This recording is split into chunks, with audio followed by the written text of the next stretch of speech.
हम में 100 बुराइयां होंगी, मगर एक असूल की बात है कि पॉलिटिकल पार्टी को लीड कौन करेगा, इसका फैसला पॉलिटिकल पार्टी का वर्कर करेगा ना जी। और जिसे वो पार्टी पसंद नहीं है वो दूसरी पार्टी में जा सकता है। हर सोच की, नजरिए की, ख्यालात की, अकीदे की जमातें मौजूद हैं। तो सियासत आज़ादी से करने दी जाए। अगर सियासत आज़ाद नहीं होगी तो फिर मुल्क की आज़ादी कॉम्प्रोमाइज होगी, फिर मुल्क की सालमियत कॉम्प्रोमाइज होगी। और पाकिस्तान इन लड़ाइयों का मुतहम्मिल नहीं हो सकता। ये समझ क्यों नहीं आती हमें? पाकिस्तान ताकतवर हमसायों के बीच में घिरा हुआ है। ये हमसाए बदले नहीं जाएंगे, ये ता क़यामत ऐसे ही रहेंगे। हमें अंदरूनी इत्तेहाद की ज़रूरत है। हमें ज़रूरत है इस बात की कि अदल पर फैसले किए जाएं। हमें ज़रूरत है इस बात की कि एक फ़ाल और मुतहर्रक पेशावर फ़ौज जो है वो यहाँ पे इंटैक्ट रहे। इसी तरह सबसे अहम ये है कि पाकिस्तान की सियासी जमातें वाइब्रेंट पॉलिटिकल पार्टीज के तौर पे मौजूद रहें। एक आज़ाद मीडिया हो जो चेक करे पॉलिटिकल पार्टीज को और हुकूमतों को। लेकिन यहाँ तो उल्टी गंगा बहाने की कोशिशें की जाती हैं। हर वक्त किरदार कशी, हर वक्त गालियाँ, गलीज गालियाँ, गंदे तरीन इल्ज़ामात, कोई सबूत देने की ज़रूरत नहीं है। और ऐसे ऐसे बेहया और बेशर्म मौजूद हैं, इससे कम लफ्ज़ में इस्तेमाल नहीं कर सकता, कि वो पाँव जोड़ के झूठ बोलते हैं, अगले दिन उनकी पेशगोइयाँ झूठ हो जाती हैं साबित। कभी उन्होंने शर्म का इजहार नहीं किया, ना आंखों में शर्म, ना चेहरे पे शर्म। बेशर्मों की तरह अगला प्रोग्राम करके और अगला झूठ छोड़ देते हैं। यार खुदा का जवाब नहीं देना, अपनी कब्र में नहीं जाना, क्यों झूठ बोलते हो? क्यों कौम को गुमराह करते हो? क्यों लोगों को बेराह करना चाहते हो? एक जनाब एक धूल उड़ाई जा रही है कि सारे सियासतदान चोर हैं, हर पार्टी चोरों पर मुश्तमिल है। यह अफसोसनाक है। और मुझे बहुत अफसोस है इस बात का कि मीसाके जमहूरियत के बाद, जो 73 के आइन के बाद सबसे इंपॉर्टेंट पॉलिटिकल कॉन्ट्रैक्ट और डॉक्यूमेंट है पाकिस्तान की सियासी तारीख में, अगर मोहतरमा बेनज़ीर भुट्टो की शहादत ना होती तो आज का पाकिस्तान मुख्तलिफ होता। लेकिन बैलेंस खत्म हो गया। दो बड़े लीडर जो बात को समझ चुके थे उनमें से एक नहीं रहा, और उसके बाद फिर आर्टिफिशियल लीडर पैदा करने की एक और कोशिश। अब उसे कौन समझाए? समझ आएगी पर मछली पत्थर चाट के आएगी। तब तक पाकिस्तान का कितना नुकसान और हो चुका होगा। मैं नहीं चाहता कि एक ट्रक और उसमें भाई इमरान खान को भी आके बैठना पड़े। मैं ये नहीं चाहता। हम नहीं चाहते किसी को नाअहल किया जाए, लेकिन आपको गजल के जवाब में जवाबे आ गजल करना पड़ता है। हमारी अपनी भी गलतियां हैं। क्यों पॉलिटिशियन सियासी लड़ाई को अदालत के अंदर लेके जाते हैं? क्यों? सियासी लड़ाई मैदान में लड़ो ना। पहले आप अदालत में गए, बचत हो गई, तसादुम नहीं हुआ। दूसरी बार गए, एक सिचुएशन क्रिएट हो गई। हम बात ना करें तो लब सी नहीं सकते, बात करें तो ये इल्ज़ाम लगा दिया जाता कि आप अदारों से तसादुम करते हैं। तो किधर चले जाएं? हमने लोगों में जाके अपनी पोजीशन क्लियर नहीं करनी। और ये सिर्फ हमारी कहानी नहीं है, हमसे ज़्यादा तो ये काम पीपल्स पार्टी के साथ हो चुका है, और भी सियासी जमातों के साथ यही कुछ किया गया इस मुल्क में। किसी एक पार्टी की कहानी है? कौन सा वजीर आजम है जिस पे इल्ज़ाम नहीं लगा? 16 वज़ीर आजम को इल्ज़ामात लगा के निकाला गया, बदतरीन इल्ज़ामात। माफ़ी नहीं मिली किसी वजीर आजम को। क्या बात है? हर बार वजीर आजम ही गलत होता है? कभी चीफ जस्टिस या चीफ ऑफ स्टाफ गलत नहीं हो सकता? क्यों नहीं हो सकता? क्यों परवेज मुशर्रफ का हम एहतसाब नहीं कर सके?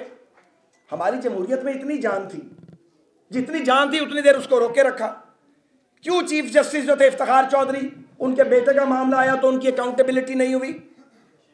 कब तक पाकिस्तान में यह निज़ाम चलेगा कि पॉलिटिशियंस को और सिविल ब्यूरोक्रेसी को तो रगड़ दो, मसल के रख दो, बाकी यू कांट टच? ये नो-गो एरियाज हैं। हम नहीं चाहते टच करना, हम झगड़ा नहीं करना चाहते, लेकिन आप जब दीवार के साथ लगा देंगे तो बात करेंगे, बात करते करते नारा बनेगी, नारा फिर एक तहरीक बन जाएगा। तो क्यों इस तरफ धकेला जाता है? क्यों हम माहौल को ख़राब करते हैं? ये जो अब तक सूरत हाल बची हुई है, ये इसलिए बची हुई है कि सेनर एलिमेंट हर जगह मौजूद है, अदारों में भी मौजूद है, जमातों में भी मौजूद है। हिलजुल होने लगती है, लोग पकड़ लेते कि नहीं, लड़के बहुत देख लिया, लड़ाई का नतीजा ठीक नहीं निकलता। हो सकता है मेरी इस बात से मेरे बाज़ अकाबिर को इख्तलाफ हो, लेकिन मैं ख़ुद 55 साल का हो गया हूँ और 10 साल की उम्र में ये काम शुरू किया था जब मेरे वालिद को असैसिनेट किया गया था। 4.5 दहाइयाँ हो गई हैं तमाशा देखते हुए, सारी ज़िंदगी लग गई है।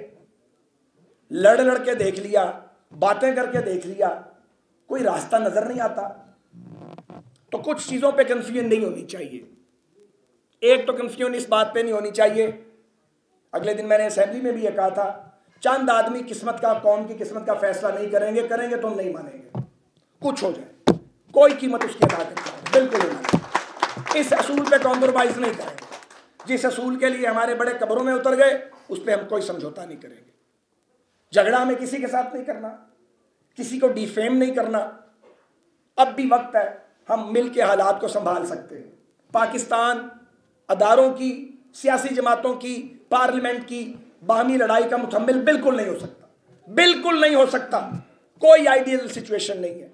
आप ट्रंप के बयानात देखें, आप अफगानिस्तान के हालात देखें, आप भारत में किसी की हुकूमत हो, मोदी की तो खैर वर्स्ट हुकूमत है, किसी की हुकूमत हो, इंडियन एस्टेब्लिशमेंट का एजेंडा देखें अगेंस्ट पाकिस्तान, और आप फिर सी पैक के खिलाफ साजिशें देखें। दुरुस्त कहा गया यहाँ पे, चूंकि पाकिस्तान का रुख अब मशरिक की तरफ हो रहा है, उसकी कीमत अदा करनी है और हम वो प्राइस पे कर रहे हैं, और हम वो प्राइस पे करने के लिए तैयार हैं। लेकिन सी पैक को ज़िबा ना कर दिया जाए। सी पैक बहुत बड़ा इनिशिएटिव है, हम दुनिया में नहीं होंगे, हमारी आने वाली नस्लें भी इससे बेनिफिट करेंगी। लेकिन अगर हम आपस में गुत्थम गुत्था हो जाएंगे, एक दूसरे पे इल्ज़ामात की बारिश कर देंगे, हर आदमी दूसरे को चोर कहेगा, तो जो पैसा लगाने आ रहे हैं पाकिस्तान में, मुझे बताएं वो पैसा क्यों लगाएंगे? वो कहेंगे ये तो सारे ही चोर हैं, पैसे क्यों लगाएंगे? लगाएंगे तो फिर वापस कैसे आएंगे?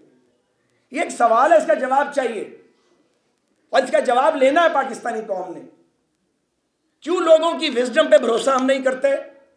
क्यों गली के वोटर को ये हक नहीं देते कि वो उसे हक हकमियत क्यों नहीं देते?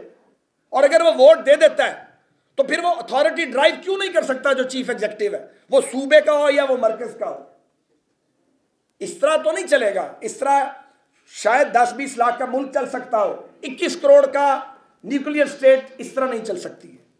उसके असूल होंगे और वो असूल लिख दिए गए हैं आईन पाकिस्तान के अंदर। शुक्र करें हमारे पास एक आइन मौजूद है जिस पे अब तक बाय एंड लार्ज कंसेंसस है पाकिस्तान के अंदर। क्यों हम उसके साथ खेलते हैं? और एक मेरी गुफ्तगू का पहलू ये भी है, जो मेरा गिला है अपनी बरादरी से, कि हम अपनी जमातों में जमहूरी रवैयों को परवान उस तरह नहीं चढ़ाते जिस तरह चढ़ाना चाहिए। कोई मामूली चीज़ नहीं होती जमात के अंदर अकाउंटेबिलिटी जब शुरू होती है, जवाब देने पड़ते हैं। कितना बड़ा ताकतवर लीडर हो, पार्टी के अंदर बैठ के जवाब देना पड़ता है, लेकिन वो जवाब हर शख्स नहीं ले सकता। उसके लिए आपका पार्टी में प्रोफाइल ऐसा होना चाहिए कि आपने जंग लड़ी हो जमात और उसके नज़रिए के लिए, फिर लोग आपकी बातें सुनते हैं। पाकिस्तान की पॉलिटिकल पार्टीज पे एतमाद किया जाए और पाकिस्तान की सियासी क़यादतों को भी अपनी ज़बान से अल्फाज निकालने से पहले सोचना चाहिए वो कह क्या रहे हैं, उनका मैसेज किसके लिए है। गालियाँ, ओए तोए, नाशाइस्तगी, झूठ का तुमार, प्रोपेगंडा, एक दूसरे को पिन डाउन करने के लिए ऐसा ऐसा झूठ हम छोड़ते हैं कि कानों को हाथ लगाने को दिल करता है। तो ये वक्त ना आ जाए कि लोग कहें ये सभी एक जैसे ही हैं, गंदे मंदे लोग हैं, वोट देने की ज़रूरत नहीं है, फिर क्या करेंगे?